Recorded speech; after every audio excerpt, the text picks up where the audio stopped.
Hello दोस्तों, एक बार फिर से स्वागत है आप लोगों का मेरे चैनल पर। आई होप आप सब लोग ठीक होंगे, स्वस्थ होंगे, मस्त होंगे।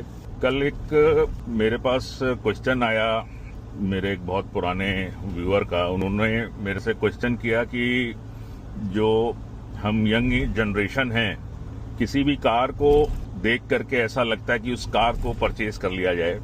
उसके ऊपर उन्होंने मेरे से एक आंसर मांगा कि हमारे जैसे लोगों को क्या करना चाहिए।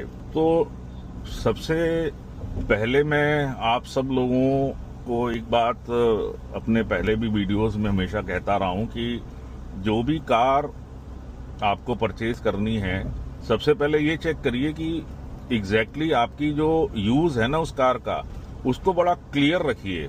ये क्लियरिटी आपको आने वाले समय में बहुत साथ देगी और आप अपना जो भी प्रोडक्ट परचेज करेंगे वो व्हीकल आपको हमेशा अच्छा लगता रहेगा। आज के डेट में देखिए, ये बहुत बड़ा विषय है। ये ऐसा टॉपिक नहीं है कि जिसको मैं फटाफट से कंक्लूड कर दूं और मतलब हम इसके ऊपर लंबी चौड़ी बात ना करें। तो मैं इसको सारे के सारे टॉपिक को एक छोटे से चंद मिनटों में आपके लिए एक छोटे से वीडियो में सारी बातें ऐसे नहीं समझा पाऊंगा। लेकिन गहराई इस बात की यही है कि आप एक ऐसे प्रोडक्ट में पैसे लगाने जा रहे हैं जो कि अगेन एंड अगेन आप उसके अंदर अगर लगाएंगे तो लॉन्ग टर्म में आपको बहुत नुकसान होगा। आप एक गाड़ी कोई भी रखिए, उसको रिटेन करिए, उसको रखिए अपने पास, उसको चलाइए। एटलीस्ट 5 साल के लिए तो जरूर ही चलाइए उस व्हीकल को। अगर उससे पहले आप किसी भी व्हीकल को सेल आउट करते हैं तो वो नुकसान जरूर देगा। ये बात आप मान के चलिए, ये एकदम मतलब निश्चित है, इसमें कोई शक नहीं है कि आपने कोई भी व्हीकल लिया और आपने उसको लॉन्ग टर्म के लिए नहीं रखा। चलाने वाले तो चलिए उसकी पूरी जो भी उसका पीरियड होता है पूरा निकालते हैं, पूरी मियाद तक रखते हैं। आप उससे पहले बदलना चाहते हैं तो वो भी मैं समझता हूँ कोई परेशानी वाली बात नहीं है। बिल्कुल आप उसको पहले ही चेंज कर लीजिए, कोई बात नहीं।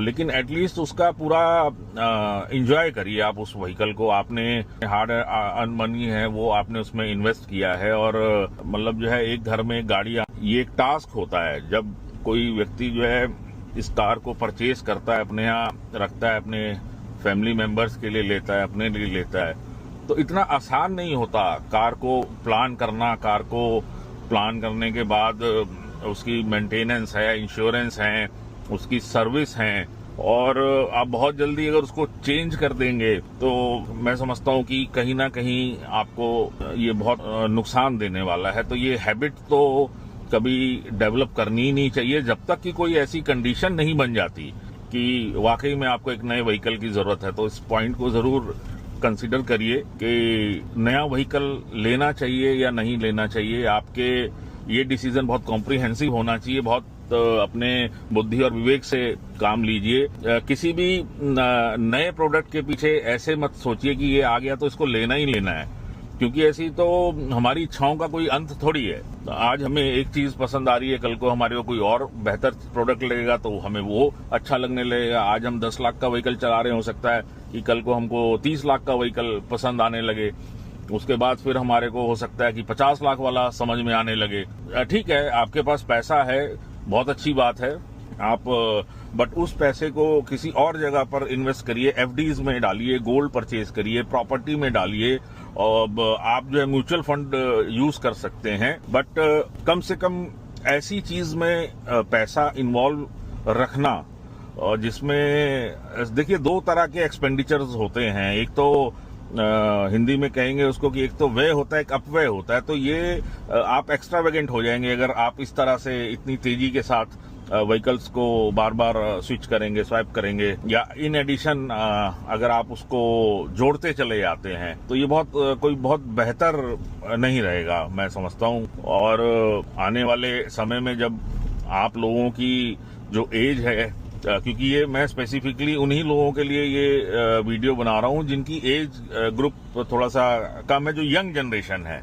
तो उसी को पॉइंट ऑफ व्यू में रख करके मैंने ये सारी बातें करी हैं। और जो मेरे व्यूअर जिन्होंने मेरे से क्वेश्चन ये किया था, स्पेशली ये मैं उन्हीं के लिए वीडियो बना रहा हूँ। और मैं उम्मीद करता हूँ कि इस वीडियो में मैं सारे जो आपकी जो क्वेरीज होंगी, जो आपके मन में जो शंका है, उसका मैं उत्तर बहुत हद तक दे पाया हूँगा। और अगर फिर भी आपको लगता है कि कहीं मेरे से उसमें आंसर करने में कमी पेशी रह गई है तो मैं माफ़ी चाहूँगा।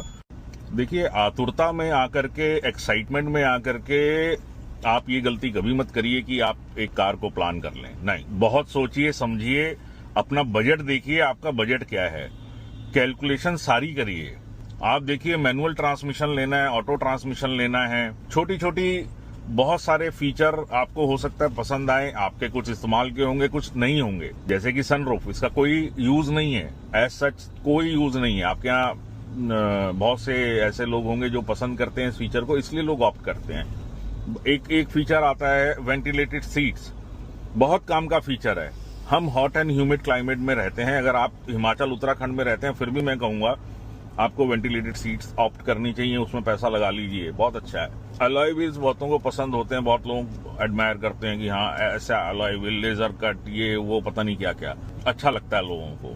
तो अगर आपको अच्छा लग रहा है तो जरूर उसमें पैसे लगाइए। लेकिन जब आप पूरी प्लानिंग के साथ इंजन की पावर को कंसिडर करते हुए, आपको ज्यादा चाहिए, उसकी पावर कम चाहिए, मीडियम चाहिए, ऑटो, मैनुअल, जो भी आप सोच रहे हैं, बड़ा, छोटा, मध्यम, कुछ भी, एक बार जब आप उसको खरीद लें, ले लें, तो उसके बाद दूसरी कार पर जब तक मत जाइए, जब तक, वो कहते हैं ना कि पैसा वसूल प्रोडक्ट लेना, तो पैसा वसूल प्रोडक्ट लेने में सारी चीजें कैलकुलेट करके आप जो है सोचिए, उसके बाद ही आगे बढ़िए।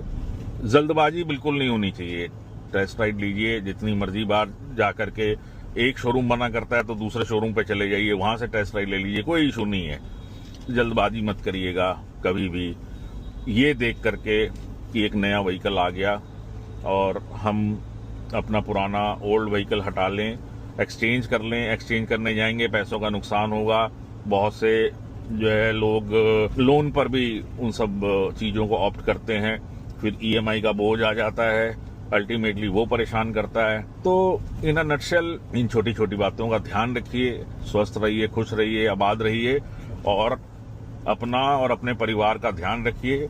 मेन आपका जो लाइफ में जो इंजॉयमेंट की, जो रोज जो डेली चीजें हम देखते हैं ना, उनके ऊपर फोकस करिए। बड़ी खुशी का चक्कर, बड़ी प्लानिंग का चक्कर मत रखिए कि जब कोई बहुत बड़ा इवेंट आएगा तभी आप खुश रहेंगे। जो आपके पास जैसा भी कार हो, जैसा भी टू व्हीलर हो आपके पास, इवन साइकिल हो आपके पास, उसको पूरा एंजॉय करिए, उसको आनंद लीजिए। जो है, आपने बहुत मेहनत से उस प्रोडक्ट को लिया है तो उसकी एंजॉयमेंट भी उसी तरह से होनी चाहिए। दूसरी चीज के इंतजार में अभी जो भी एग्जिस्टिंग कार है या व्हीकल है, उसके साथ ये अन्याय होगा। जो आपका साथ दे रही है कार, गर्मी में, सर्दी में, बरसात में, हर वेदर से आपको वो बचा रही है, तो बहुत अच्छा कंपेनियन आपका हमेशा के लिए है। जब तक आप उसका ध्यान रखेंगे, उसका ख्याल रखेंगे, कार आपका धोखा नहीं देगी। टाइम से सर्विस कराना, टाइमली उसका चेकअप होता रहे, उसमें जो भी